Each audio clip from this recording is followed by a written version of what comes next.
Hello students, welcome to our channel ম্যাথটিক্স।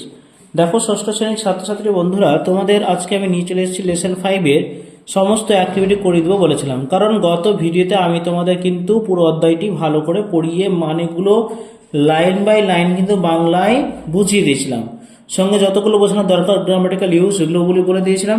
তোমরা যদি না দেখে থাকো গোটা ভিডিওটি একটিবার দেখে নেবে। আজকে তোমাদের এই চ্যাপ্টার থেকে যতগুলো অ্যাক্টিভিটি আছে আমি তোমাদের এই অ্যাক্টিভিটিগুলো সবগুলো করিয়ে দেবো। ভালো করে বুঝতে থাকো, খাতা বই নিয়ে পেন দিয়ে রেডি হয়ে নাও এবং শুরু করে দিই। চলো, প্রথম বলা হয়েছে অ্যাক্টিভিটি 1-তে দেখো এমসিকিউ দিয়েছে, যেখানে বেছে নিয়ে অ্যান্সারগুলো তোমাকে ফিল করতে হবে। বলা হচ্ছে ঈশান অ্যান্ড হিজ মাদার ভিজিটেড। ঈশান এবং তার মা গিয়েছিল কোথায়? Giza, Luxor, Alexandria. কোথায় গিয়েছিল? গিজাতে গিয়েছিল। সঠিক উত্তর হবে গিজা। বি দেখো a pyramid is a huge. একটা পিরামিড হলো সবচেয়ে বড় কি? Rectangular, cylindrical, triangular monument. কোনটা হবে? তিন কোণাকার মানে ট্রায়াঙ্গুলার মনুমেন্ট। ওকে। নাম্বার সি দেখো রিভার কোন নদীটি? নীল না ভাগীরথী না ভলগা? Flows through Egypt. মিশরের মধ্য দিয়ে গেছে কোনটি? নীল নদী। ডি নম্বর দেখো দা 3 এম্পায়ার অফ ইজিপ্ট। মিশরের সবচেয়ে ছোট বয়সে ছোট রাজা কে ছিল? খুফু, সেফারান আর তুতেন খামুন। কোনটা ছিল? 3 এম্পায়ার ছিল তুতেন খামুন। বোঝা গেছে? চলো দেখো অ্যাক্টিভিটি বিতে বলা হয়েছে, শূন্যস্থানগুলো আমরা করে ফেলি। প্রথমত এসে দেখো দ্য ফ্যারাউজ লিভড। ফ্যারাও থাকতো, দেখো আমি তোমাদের অ্যান্সার লিখেছি, লিখে নাও।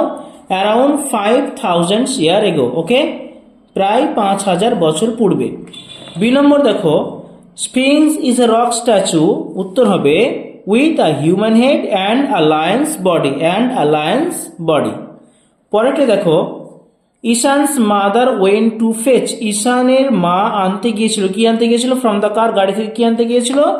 উত্তর হবে a couple of sandwiches and water. Sandwich এবং জল আনতে গিয়েছিল। নেক্সট ডি নাম্বার দেখো দ্য ইজিপ্টিয়ান প্রিয়েস্ট। মিশরীয় পুরোহিতরা preserve the dead bodies by using. Dead বডিকে সংরক্ষণ করে রাখতো কি কি ব্যবহার করে? সেটা লিখতে হবে আমাদেরকে এইভাবে, spices, chemicals and oils. Okay, clear? চলে আসি পরের অ্যাক্টিভিটি, অর্থাৎ অ্যাক্টিভিটি 3-তে। অ্যাক্টিভিটি 3-তে বলা হয়েছে দেখো why do you think that at the end of the day. অর্থাৎ তুমি কি মনে করো যে দিনের শেষে দেখো বলছে ঈশান টেলস হিজ মাদার। ঈশান তার মাকে বলতে পারে দ্যাট হি লাইক হিস্ট্রি, যে সে ইতিহাস পছন্দ করে। তুমি কি দেখে বুঝতে পারো? তুমি কি মনে করো? তাহলে উত্তরটা হবে অবশ্যই মনে করি। কারণটা আমাকে লিখতে হবে এইভাবে, because Sphinx informed Ishaan all things about Egypt history. তার মানে স্পিংস ঈশানকে কিন্তু মিশরের ইতিহাস সম্বন্ধে অনেক কিছু জানিয়ে দিয়েছিল। It is kept well in mind when we read and see together.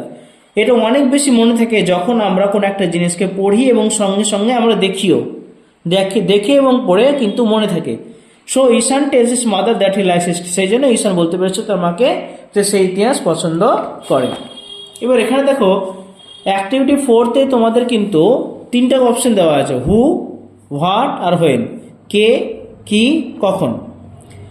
হুতে বলা হচ্ছে স্পিংস, তাহলে স্পিংস কি করলো সেটা আমাকে লিখতে হবে। হোয়েনটা কিছু নেই, এখানে লিখতে হবে দেখো হোয়াট দিয়ে যেটা ছিল সেটা লিখবা a rock statue with a human head and a lion's body. তাহলে স্পিংসটা কি?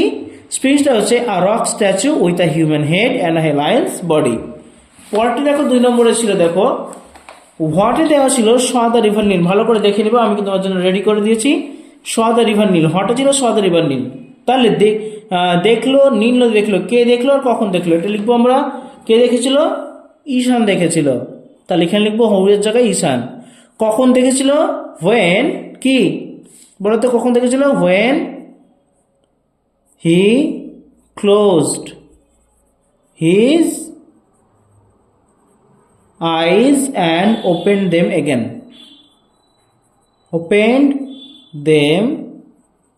তার মানে চোখ বন্ধ করলে তো আবার খুললে স্পিংস বললো না, তখন দেখতে পেয়েছিল। আচ্ছা দেখো 3-এরটা হুতে বলা হয়েছে রয়্যাল পার্সন, রাজকীয় লোকেরা, মানে পার্সনগুলো, রাজ ব্যক্তিগুলো কি করেছিল?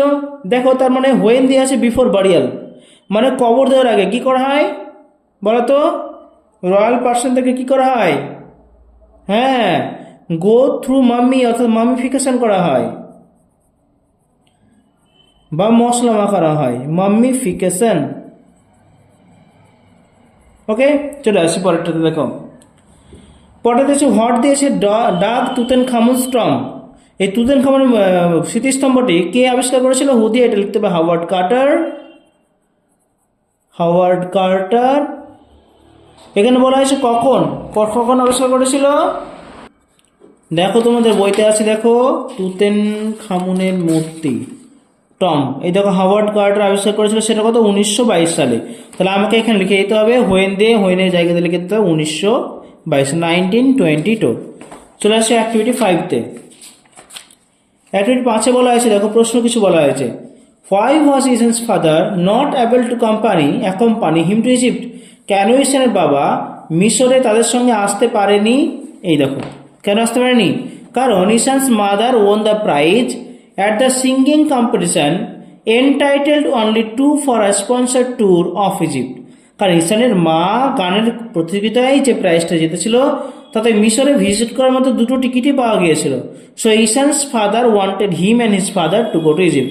তাই ইসানের বাবা চেয়েছিলেন যে সে এবং তার মা যেন মিশরে যায়। ওকে, ইজ ইট ক্লিয়ার? চলে আসি পরের প্রশ্নটা। What does the springs represent? Springs কোন বিষয়কে প্রতিফলিত করে বা প্রতীক কি? The springs represent strength and intelligence. কেন বলতো? স্ট্রেংথটা যেহেতু লায়ন্সের বডি ছিল, সেটা স্ট্রেংথ, এবং হিউম্যান হেড ছিল সেটা ইন্টেলিজেন্স, বুদ্ধিমত্তা এবং শক্তির প্রতীক।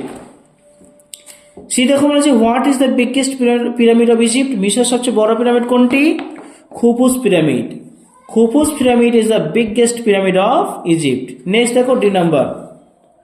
Why was Ishan's mother surprised when she returned to her son? যখন ঈশানের মা তার ছেলের কাছে ফিরে এলো তখন তার মা অবাক হলো কেন? কারণ ইতিহাস সবগুলো তার মুখস্থ হয়ে গেছিল, তাই না? এই জন্য লিখছি আমি Ishan's mother was surprised when she returned to her son because Pharaoh and Egyptian history was well known to Ishan which was informed by springs. কারণ ফেরাউদের এবং মিশরীয় ইতিহাস সম্বন্ধে অনেক কিছু জেনে গিয়েছিল, যেটা জানিয়ে দিয়েছিল কে? স্প্রিংস জানিয়ে দিয়েছিল। এই জন্য ঈশানের মা কিন্তু অবাক হয়ে গেছে তার ইতিহাসের জ্ঞান দেখে। ওকে, চলে আসে দেখো fill in the blanks with suitable verb. এখানে ভার্ব বলা হয়েছে, সুইটেবল ভার্ব দিয়ে পূরণ করতে হবে। Okay, the girl does playing alone. দেখো প্লেইং আইএনজি যোগ করা রয়েছে, তাহলে এখানে আমাকে বিভাব বসাতে হবে, তাহলে কি হবে? Is. A carpenter and a black Smith. দেখো এখানে দুজনের কথা বলা হয়েছে, এখানে হবে লিভ থাকে, লিভ ইন আওয়ার স্ট্রিট, অথবা তুমি এখানে আর করতে পারো, যেহেতু দুজনের কথা রয়েছে তাহলে এখানে আর করতে পারো। The king does very powerful. দেখো কিং ভেরি পাওয়ারফুল, তার মানে কিং একজন, তাহলে is. The sisters and brothers, অনেকগুলো বোন অনেকগুলো ভাই। রানিং ইন দ্য ফিল্ড, দেখো রানিং ইন দ্য ফিল্ড, দৌড়চ্ছে, তাহলে কি হবে? এখানে আর অনেকগুলো আছে, তাই এখানে হবে আর। ওকে, চলে আসি পরেরটাতে। দেখো অ্যাক্টিভিটি 6-এর বিতে দেওয়া আছে feel in the blanks with verbs in agreement with the subject. সাবজেক্টের সঙ্গে মিলিয়ে তোমাকে ভার্বগুলো বসাতে হবে, সঠিক ভার্বগুলো। কারি অ্যান্ড রাইস, তা ভাত তরকারি একটা খাবারকে বোঝায়, এই জন্য হবে ইজ। নো নিউজ, নিউজ কিন্তু সিঙ্গুলার ফর্ম, তাই এখানে হবে ইজ। এভরিওয়ান সিঙ্গুলার ফর্ম, তাহলে এখানে হবে is. Neither is father not is mother, neither not থাকলেও হবে ইজ, সিঙ্গুলার ফর্ম বোঝায়। ওকে, চলে আসি পরেরটাতে 6-এর সি। এখানে দেখো কিছু অপশন দেওয়া আছে, অপশন থেকে নিয়ে তোমাকে কিন্তু এই ব্র্যাকেটগুলো ফিল করতে হবে, শূন্যস্থানগুলো ফিল করতে হবে। The book is dash written, দেখো ম্যানার বোঝাতে বলছে, তাহলে ম্যানার কখন হয়? যখন অ্যাডজেক্টিভের সঙ্গে এলই যোগ হয়। দেখো ম্যানার কোনগুলো? দেখো bravely, written early. The book is dash written, দেখো এটা ওয়েল, তাহলে ভালোভাবে বইটি লেখা আছে, এখানে হবে well written. I can not find my pet dog, place জায়গা বোঝাচ্ছে, জায়গা কোনটা বলো তো? I can not find my pet dog, আমি আমার কুকুরটিকে খুঁজে পাইনি বা পাই না, কোথায়? হেয়ার, যে জায়গা বোঝাচ্ছে, তাহলে এখানে লিখো here. You shall dash see a film, time বুঝেছে, টাইম কোনটা বোঝাবে বলো তো? সুন অথবা আর্লি। ওকে, তাহলে তোমরা একটা ফিল্ম খুব তাড়াতাড়ি দেখে ফেলবে। দ্য সোলজার্স ফর ড্যাশ, দেখো ম্যানার দিয়েছে, তাহলে ভার্বের সঙ্গে যোগ ব্রেভলি, তাহলে এখানে হবে সাহসিকতার সঙ্গে যুদ্ধ করেছিল, তাই এখানে হবে ব্রেভলি। চলেছে 7-এ, দেখো কি বলা হয়েছে, অ্যাক্টিভিটি 7-এ বলা হয়েছে make meaningful sentence of your own, তোমার ইচ্ছে মতো অর্থপূর্ণ বাক্য রচনা করো। দেখো প্রথম ছিল মনুমেন্ট, লিখবা pyramid is a triangular monument. Mummy is made for preserve the dead bodies, তো মাম্মি তৈরি করা হয় ডেড বডিকে সংরক্ষণ করার জন্য। সিভিলাইজেশন মানে সভ্যতা, Egyptian civilisation far flourished in Egypt around 5000 years ago, মিশরীয় সভ্যতা বিস্তার লাভ করেছিল, ফুলে ফেপে উঠেছিল মিশরে, সেটা 5000 বছর পূর্বে। স্পট মানে জায়গা, Subhashdwip is a beautiful picnic spot. Subhashdwip হলো একটা খুব সুন্দর পিকনিকের জায়গা। ওকে, এই ছিল তোমাদের ল্যান্ড অফ ফ্যারাউস থেকে, অর্থাৎ লেসন নাম্বার 5 থেকে তোমাদের সবগুলো অ্যাক্টিভিটি আমি কিন্তু তোমাদের করিয়ে দিলাম। ঠিক আছে, নিশ্চয়ই বোঝা গেছে। ভালো লাগলো অবশ্যই লাইক শেয়ার সাবস্ক্রাইব করে দেবা। এরপর আমি তোমাদের পরবর্তী অধ্যায় অর্থাৎ লেসন নাম্বার 6 চলে আসবো পরের ভিডিওতে। ওকে, ততক্ষণ তোমরা ভালো থেকো, সুস্থ থেকো। Good bye, thank you so much.